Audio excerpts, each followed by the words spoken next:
My son-in-law locked me in the basement for a week, telling everyone I went fishing. When my son finally found me, he asked, "Who did this?" I whispered one name, and his face went white. "I'm glad you're here with me. Please listen to my story till the end, and let me know which city you're listening from. That way I can see how far my story has traveled. I used to think I knew my family. After Margaret passed 3 years ago, I believed my son Daniel and his wife Kimberly would be there for me, just as I'd been there for them through Daniel's college years, their wedding, the down payment on their first house. I was wrong about a lot of things back then. My name is Frank Morrison. I'm 72 years old, and I lived, in the same house in suburban Portland where Margaret and I raised Daniel. 4 bedrooms, a nice yard, paid off 15 years ago. After the funeral, the house felt too big, too quiet. When Daniel suggested his wife's brother Brad move into the guest room, just temporarily, to help with maintenance and keep me company, it seemed like a kindness. Brad was 34, recently divorced, working sporadically in construction. He had that easy smile, that way of making you feel like you were doing him a favor by letting him help you. "Frank, let me handle that gutter," he'd say. "Frank, I'll grab those groceries." Within 2 months, he'd positioned himself as indispensable. The first strange thing happened in March. I went to pay my property taxes and discovered my checking account was $3,000 lighter than it should have been. When I asked Brad about it, he'd offered to help with my bills. He looked confused. "Frank, remember, you authorized those repairs to the roof. We talked about this." Had we? My memory had been foggy lately, but a whole conversation about roof repairs? I let it go. That was my first mistake. In April, I noticed Brad going through my filing cabinet. "Just organizing, Frank," he said. "Some of these documents go back decades." He was holding my will. Why would he need to see my will to organize papers? Then came the pills. Brad started preparing my medications each morning, laying them out in a little dish. "Doctor's orders," he'd say, though I didn't remember my doctor changing anything. But I took them. By May, I was sleeping 12 hours a day, my thoughts moving through molasses. Daniel visited less frequently. When he did come, Brad was always there, steering conversations, answering questions I could have answered myself. "Dad's been really tired lately," Brad would say, his hand on my shoulder like a weight. "Haven't you, Frank?" One evening in late May, I woke from one of those heavy sleeps to hear voices in my study. Brad and Kimberly. I stayed quiet, listening. "The power of attorney is almost ready," Kimberly said. "Once we have that, we can start transferring assets." "What about Daniel?" Brad's voice. "Daniel thinks his father is declining naturally. He won't question it." My heart hammered against my ribs. I understood then, with horrible clarity, what was happening. This wasn't kindness. This was a plan. I stopped taking the pills Brad gave me. I flushed them down the toilet when he wasn't looking and pretended to swallow them. Within days, my head began to clear. The fog lifted. And I started paying attention, really paying attention to everything Brad did. That's when I discovered the fake invoices. While Brad was out, I went through those organized files. Home repairs that never happened. Medical equipment never delivered. Over $40,000 funneled out of my accounts across 5 months. All signed with my forged signature. I made copies. I hid them in the one place I knew Brad would never look, inside Margaret's old recipe box in the basement, behind her handwritten cards for Christmas cookies and Thanksgiving stuffing. Then I made my fatal mistake. I confronted him. It was a Tuesday evening, June 14th. Brad was in the kitchen, and I walked in with a bank statement. "We need to talk about these withdrawals." His face changed. Not angry, something colder. "Frank, you're confused again." "I'm not confused. I have copies of the invoices. I know what you've been doing." For 3 seconds, he just stared at me. Then he smiled. Frank, I think you need to rest. He moved faster than I expected for a man his size. His hand clamped over my mouth, and I felt something sharp jab into my neck. The kitchen tilted.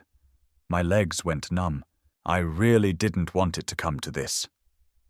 Brad said, his voice distant now, echoing. But you couldn't just cooperate, could you? The last thing I remember before the darkness took me was the cold concrete of the basement floor against my cheek, and the sound of a lock clicking into place above me. I woke in darkness so complete I thought I'd gone blind. My neck throbbed where Brad had jabbed me with, what, a sedative? My mouth tasted like copper and chemicals. I tried to move and discovered my hands were zip-tied behind my back. The basement. I was in my own basement, lying on the concrete floor near the old furnace. The smell of mildew and heating oil filled my nostrils. I could hear the house settling above me, footsteps crossing the kitchen floor, normal sounds of a house going about its day. And here I was, bound and locked away like trash. How long had I been unconscious? Hours? Days? I tested the zip ties, pulling hard enough to feel the plastic bite into my wrists. Too tight to slip out of. But maybe... I felt around with my fingers until I found the furnace behind me. The metal corner was rough, slightly rusted. I started sawing the plastic against it, back and forth, ignoring the pain as the sharp edge caught my skin along with the ties. It took what felt like an hour. When the plastic finally snapped, the relief was dizzying. I brought my hands forward, rubbing circulation back into my wrists, and felt along the wall until I found the light switch. The bare bulb showed me exactly what Brad wanted me to see. My prison. The basement door at the top of the stairs had a new lock, heavy duty, installed on the outside. The small ground-level windows were boarded up with fresh plywood. He'd prepared this. Maybe not the specific timing, but the possibility. How long had he been planning for the day I might become a problem? My legs shook as I climbed the stairs. I pounded on the door. "Brad, open this door!" My voice came out raspy, weak. No response. I pressed my ear to the wood and heard nothing. No television, no footsteps. Was he even home? Then I heard it. My own voice. Coming from somewhere upstairs, muffled but unmistakable.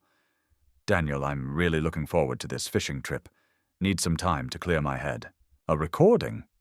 Brad was playing a recording of my voice, which meant Daniel must have called, which meant Brad needed an alibi for my absence. The fishing trip. Of course, I'd mentioned wanting to go fishing up at Crystal Lake, maybe a week-long trip like Margaret and I used to take. Brad had been so encouraging. "You should definitely go, Frank. Do you good." He'd been setting up his cover story even then. I sat down on the steps, forcing myself to think past the fear. If Brad was telling people I was on a fishing trip, he'd need at least a week before anyone would question my absence. That gave me time. But time for what? I was locked in a basement. No, not just locked. I looked around with clearer eyes. This was my house, my basement. I knew every inch of it. The workbench, Margaret's old craft supplies, the Christmas decorations, my toolbox. Brad had left my toolbox. Why? Because he didn't think a 72-year-old man could do anything with tools? I found the screwdriver set first. The basement door was solid, but the hinges were on my side of the door. It would take time, but I could remove the hinge pins. Then I saw the air vent. The old ductwork that ran through the house, including a large return vent that connected the basement to the main floor. Too small for me to crawl through, but large enough for sound to carry. Large enough to hear what was happening upstairs. I dragged an old stool under the vent and pressed my ear to it. Voices. Brad and Kimberly. I told Daniel his father wanted solitude. No phone calls. He bought it completely. What about when Frank doesn't come back? Kimberly sounded nervous. Tragic accident. Old man. Alone at the lake. By the time they find the body, if they find it, we'll have transferred everything. The power of attorney documents are ready. I'll forge his signature. Daniel will be grieving too hard to look at paperwork closely. Body. They were planning to kill me.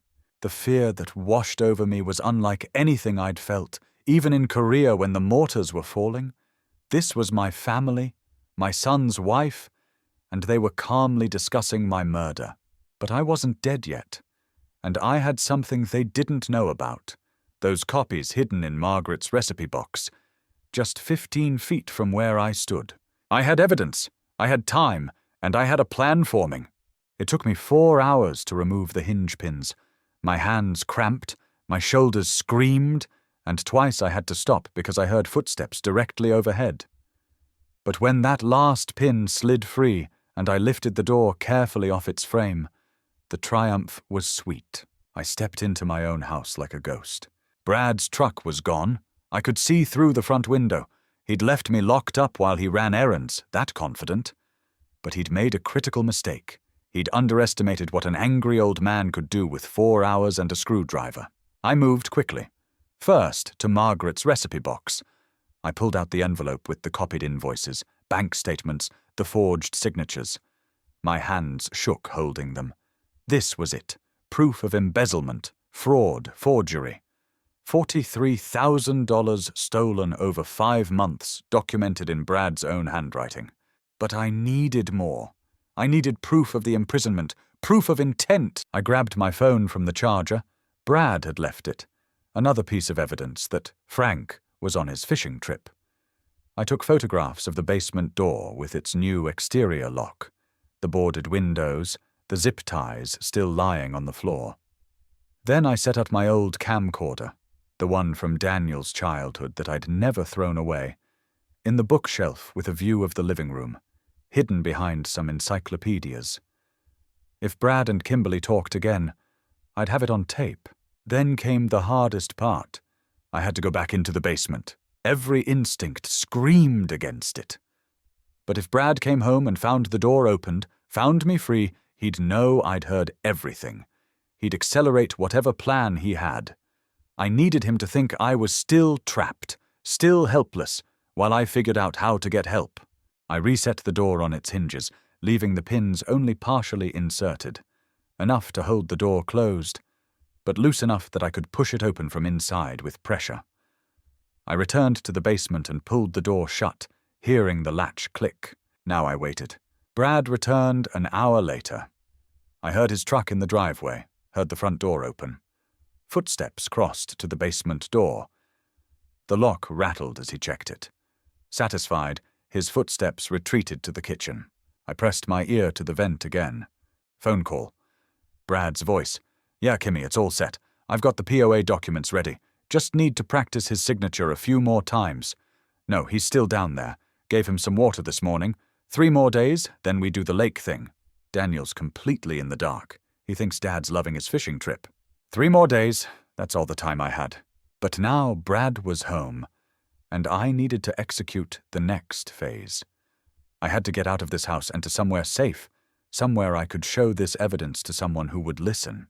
That evening, after Brad went to bed, I pushed on the door. The pins I'd loosened held just long enough, then gave way. The door swung open silently. The house was dark. I could hear Brad snoring in my guest room. In his room now, I suppose. I crept to the front door and froze. Chain lock.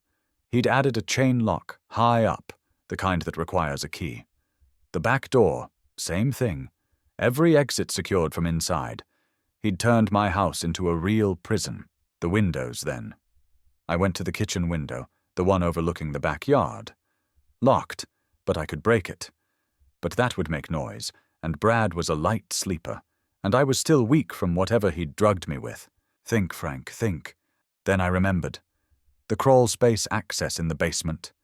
It led under the porch and had an exterior grate that opened into the side yard. Margaret had hated that grate, said it let in mice. But it was there, and it was only locked with a simple latch.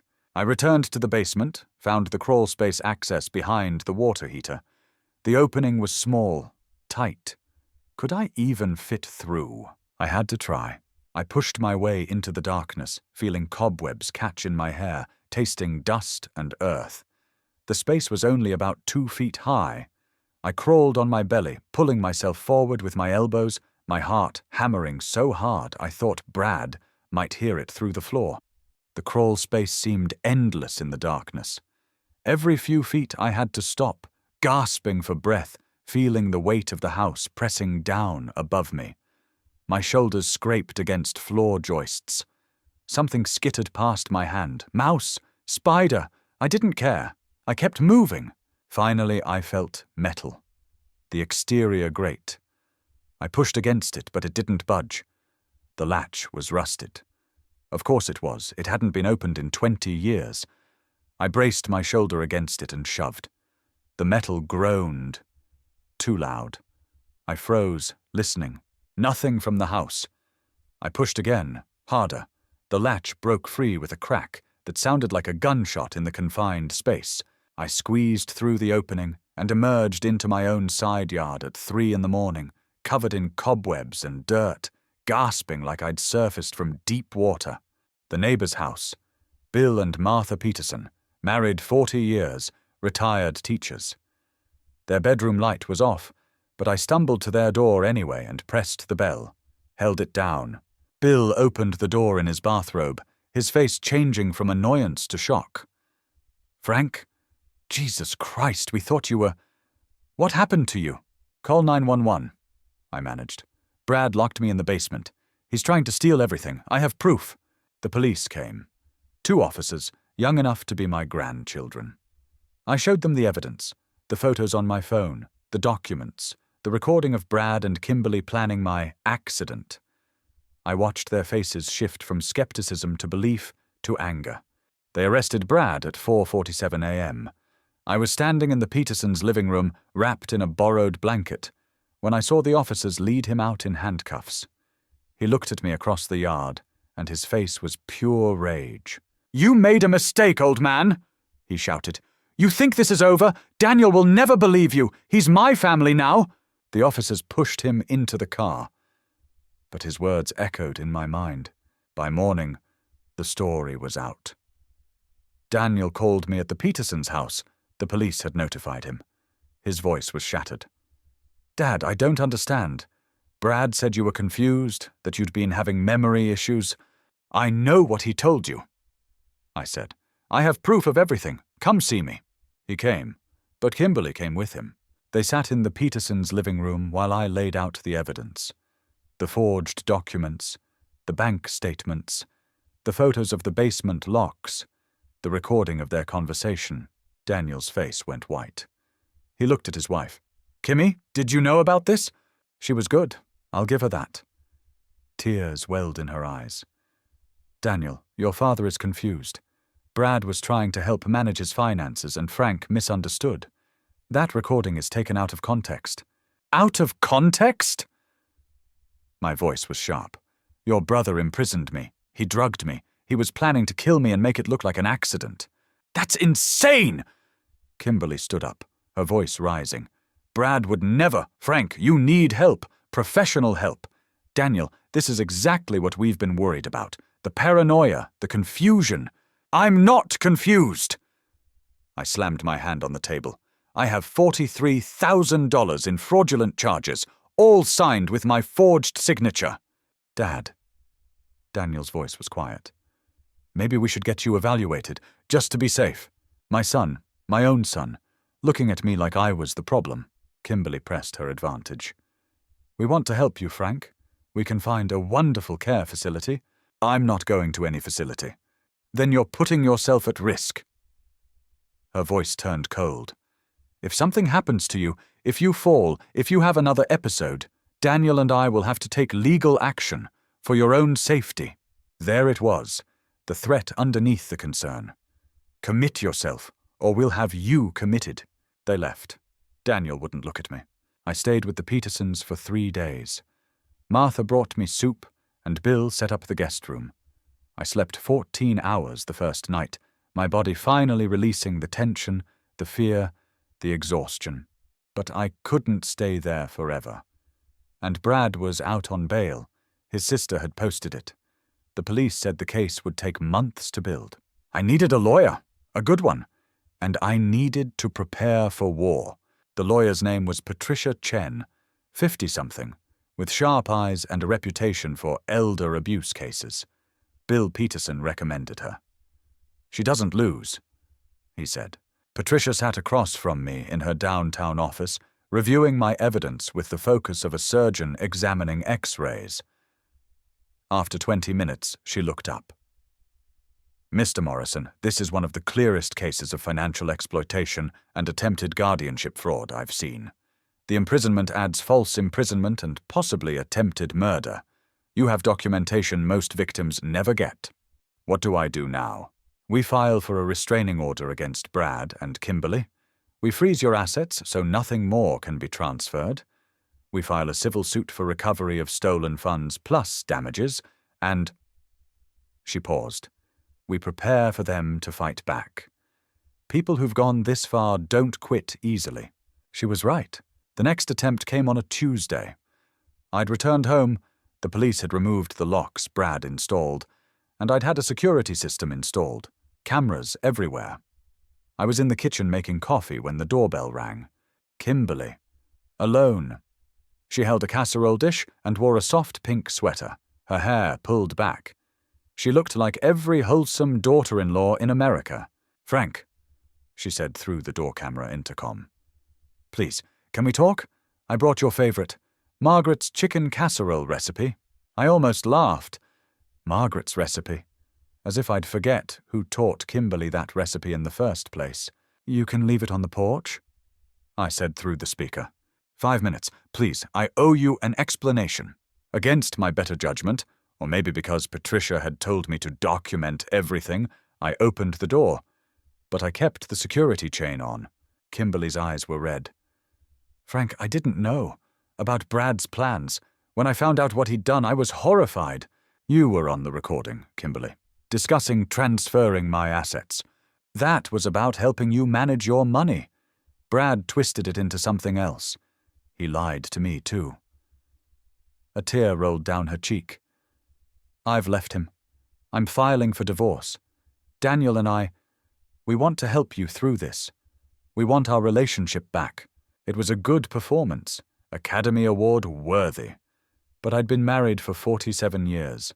I knew what genuine emotion looked like, and this wasn't it." "How much?" I asked. She blinked. "What? How much would make this go away? That's why you're here. Brad's facing serious charges. You're facing questions about your involvement. You want me to drop everything, so how much?" Her face hardened for just a second. There was the real Kimberly, then softened again. "Frank, that's not... I just want my family back." "Leave the casserole, leave my property, and tell Brad that recording everything is admissible in court." I closed the door. Through the camera, I watched her stand there for 10 seconds, her face cycling through emotions. Then she picked up the casserole and walked back to her car. I called Patricia immediately. "Kimberly just tried to negotiate." "Good. That shows consciousness of guilt. Forward me the security footage." But the isolation was eating at me. Daniel wasn't returning my calls. My son believed his wife over his father, and that cut deeper than anything Brad had done. That's when Martha Peterson knocked on my door with a proposal. "Frank, there's a support group. Elder abuse survivors. Meets Thursday nights at the community center. Bill went to one for caregiver stress after his mom passed. They're good people. I hadn't cried since Margaret's funeral, but sitting in that circle of 8 people, ages ranging from 65 to 89, listening to their stories of theft, manipulation, and family betrayal, I felt something crack open in my chest.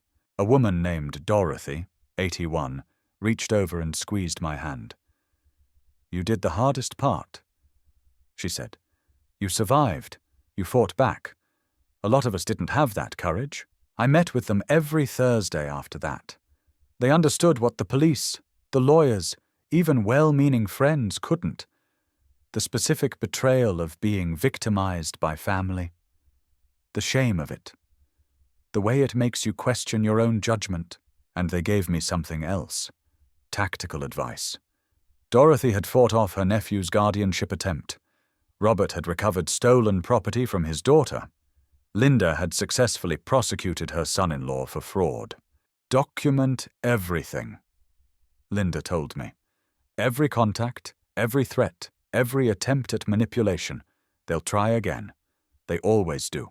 She was right about that, too. They came together this time. Brad, Kimberly, and Daniel. 2 weeks after Kimberly's failed solo attempt. I watched them pull up through my security camera, all 3 of them, looking like a united front. Daniel, my son, was with them. That hurt most of all. I opened the door but didn't invite them in. We stood on my porch, me inside, them outside, like a negotiation at a border crossing. Dad. Daniel spoke first, his voice careful.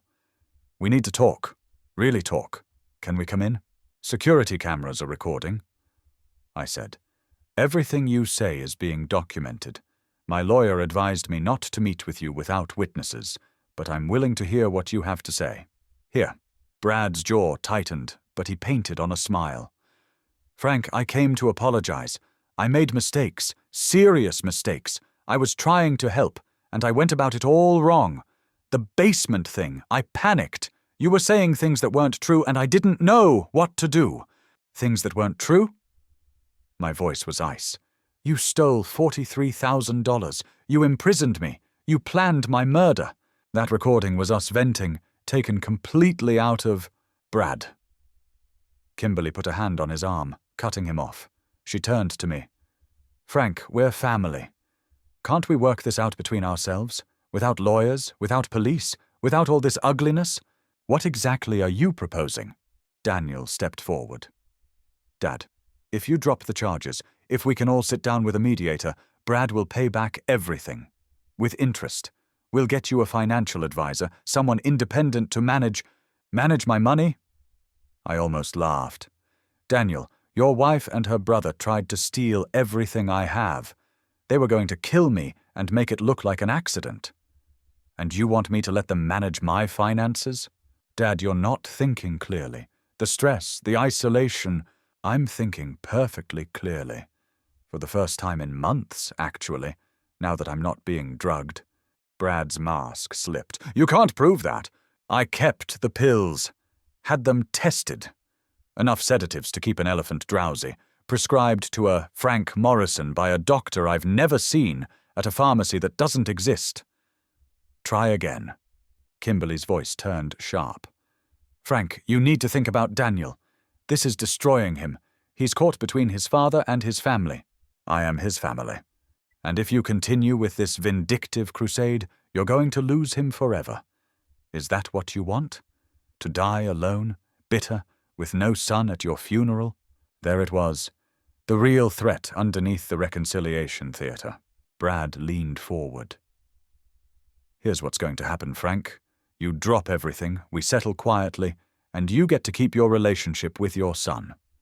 Or you push this, you drag us all through court, and Daniel will never forgive you. He'll choose us, and you'll spend your last years completely alone, wondering if it was worth it. I looked at my son. He wouldn't meet my eyes. Daniel, I said quietly, look at me. He raised his head. I saw something there. Shame, maybe, or doubt. But he didn't speak.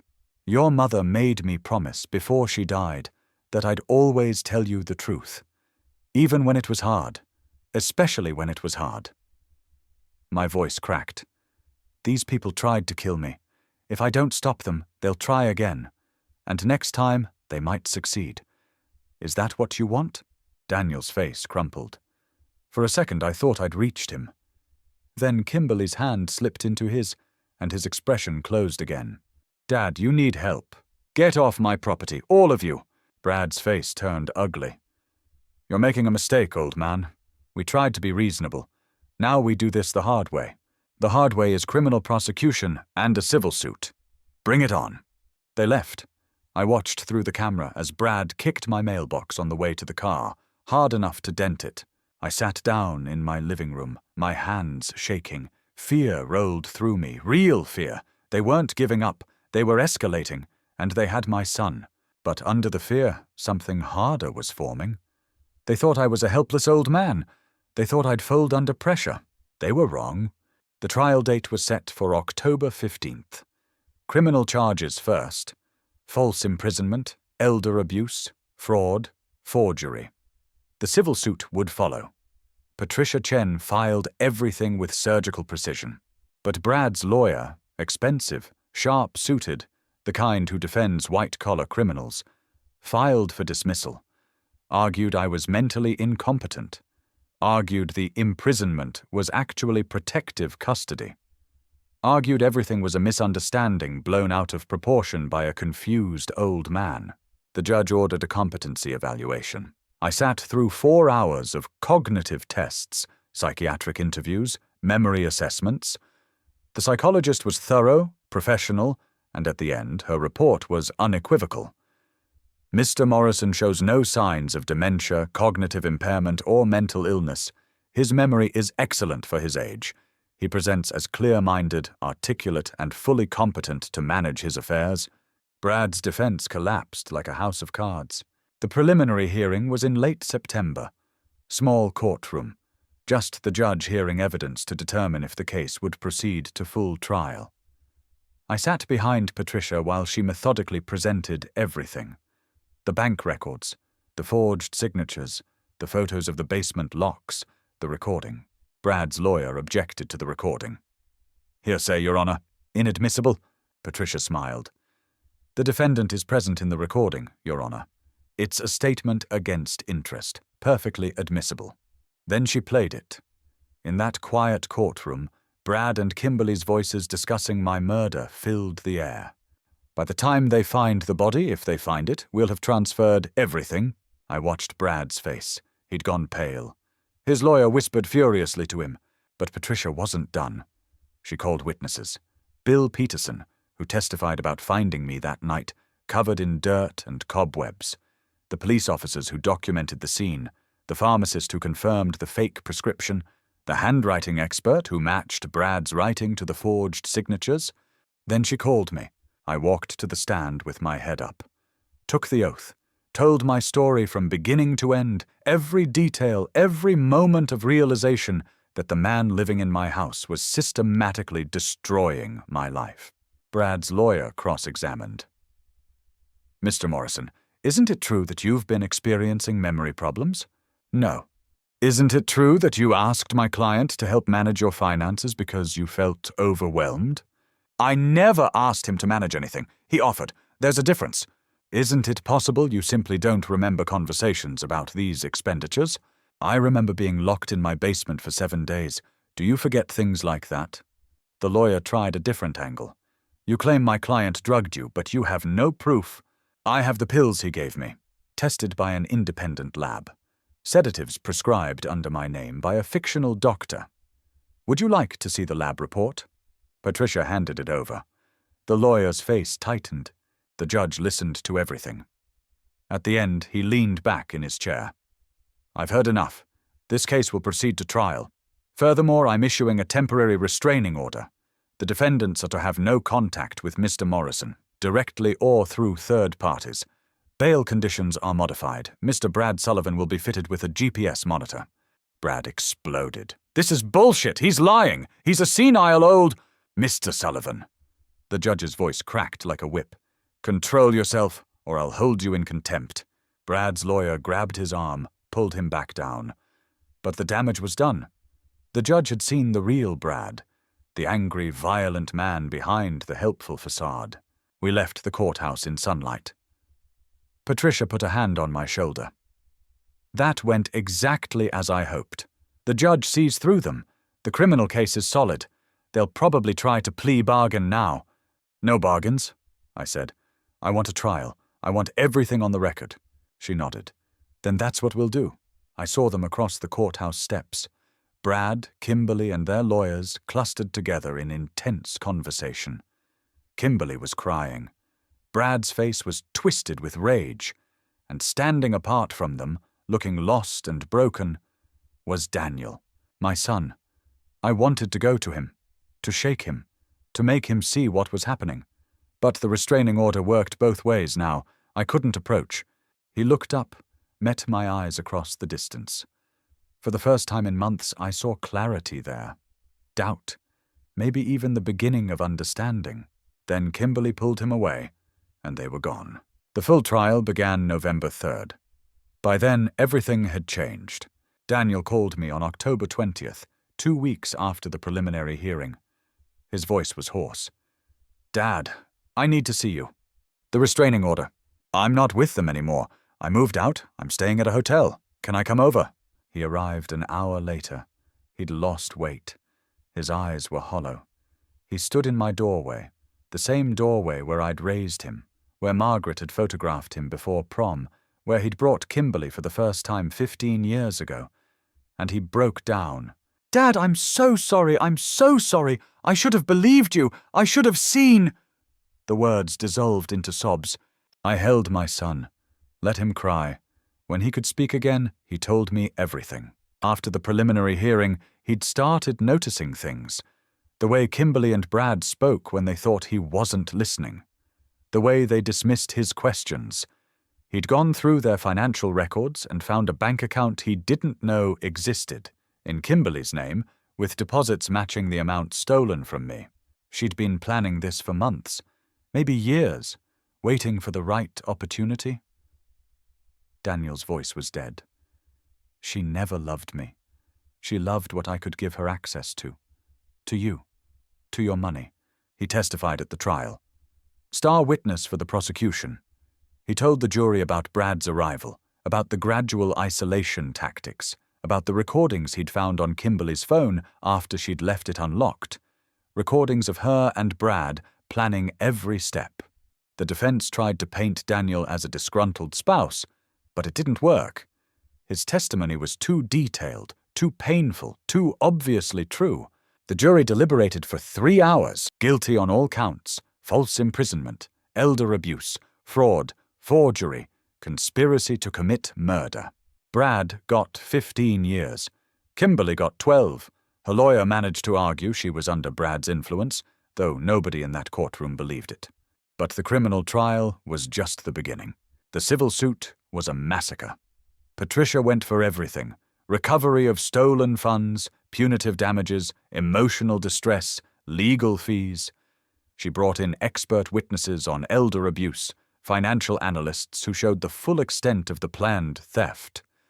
They'd been positioning to take not just my cash, but the house, my retirement accounts, everything.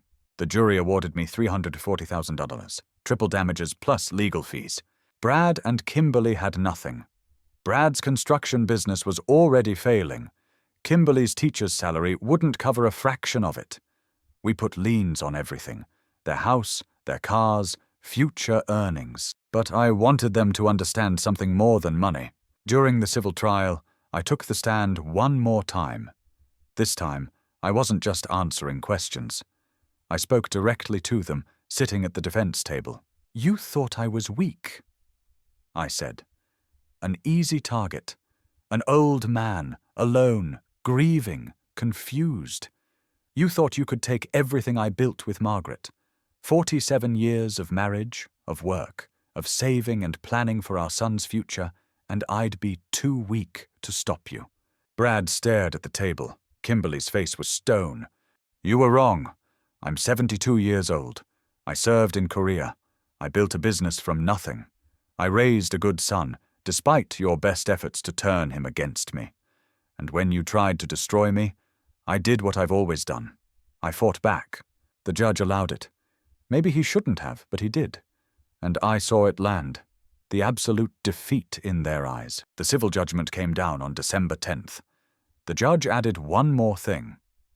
"Furthermore, I'm ordering that the defendants are permanently barred from contacting Mr. Morrison or his son, Daniel Morrison, for any purpose whatsoever.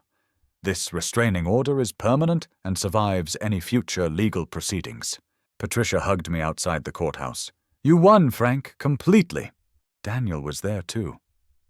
"Dad, I want to help you get the house back in order, the way it was when Mom was alive." We went home together. That night, I cooked dinner in my kitchen.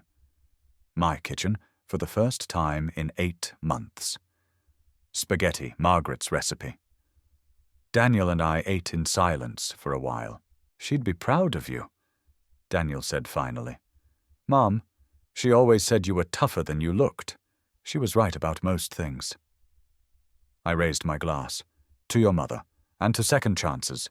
We drank to that. 6 months later, my life looked nothing like it had when Brad first moved in. Daniel and I gutted the guest room where Brad had stayed. New paint, new furniture, new everything. We turned it into what it should have been from the start. A proper guest room for when Daniel visited. He came over every Sunday now. We'd watch football, I'd cook, we'd talk about everything except the trial. He'd filed for divorce from Kimberly the day after the criminal verdict. She'd tried to contest it, tried to claim half of everything, but Patricia represented Daniel too. The divorce went through in 4 months. Kimberly got nothing. Her criminal conviction invalidated any claim to marital assets acquired through fraud. The money I recovered, $340,000 plus the original $43,000, I split 3 ways.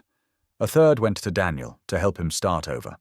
A third went into a trust for future grandchildren, if they ever came.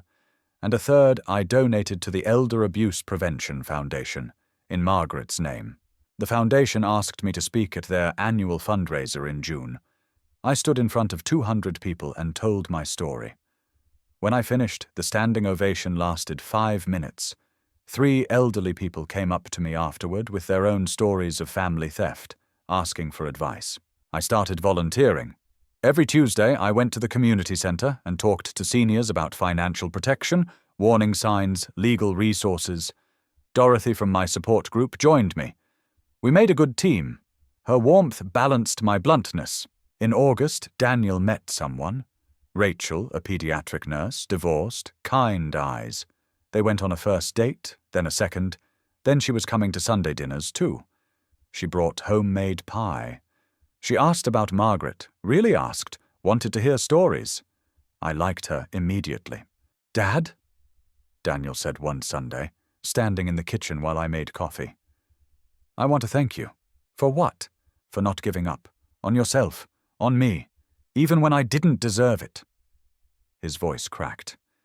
"If you'd let them win, if you'd dropped the case like they wanted, I'd still be married to Kimberly. Still thinking you were the problem. You saved me by saving yourself."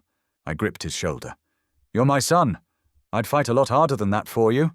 Meanwhile, Brad served his time in a medium-security prison in eastern Oregon. I never visited, but through the victim notification system, I received updates. He'd been written up multiple times for altercations with other inmates. His appeal was denied.